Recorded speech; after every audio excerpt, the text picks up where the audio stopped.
السلام عليكم ورحمة الله وبركاته. أنا اسمي محمد رضوان أحمد من محافظة الصهاد.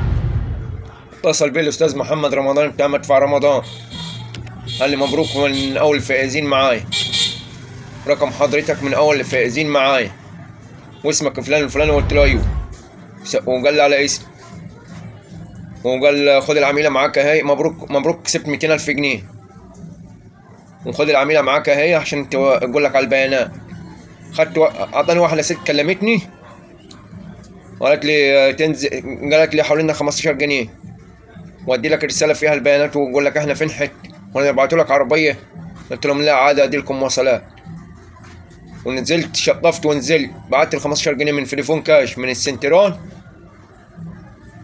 ورحت رن عليهم، ما فيش حد راضي يرد، اديني رسالة ما فيش رسالة جت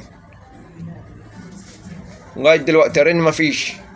انا عايز السيادة دلوقتي، عايز السيادة المسؤولين ولا الناس اللي حواليه، شوف ال 15 جنيه دول هم يروحوا فين. أنا لو مليون هيبعتوا كل واحد 15 جنيه ب 15 مليون جنيه في اليوم. أنا سامع عليه سمع خير وشايف إنه بيعمل حاجات كتير حلو. لو كان هو محمد رمضان يبشرنا بشرة الخير، مش هو يبقى هم راحوا لله وخلاص. ورقم تليفون حضرتك موجود معايا، ورقم حضرتك أنا موجود عندك، بس آخر 3 أرقام مش موجودين عشان هو يعرف.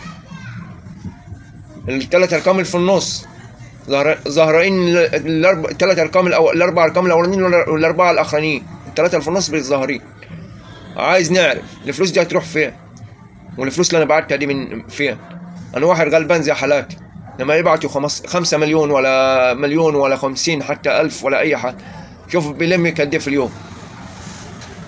عايزك أنت بنفسك شوف الرقم ده هو بتاعك أنت ولا بتاع حد من بره، وتشوف اللي حواليه.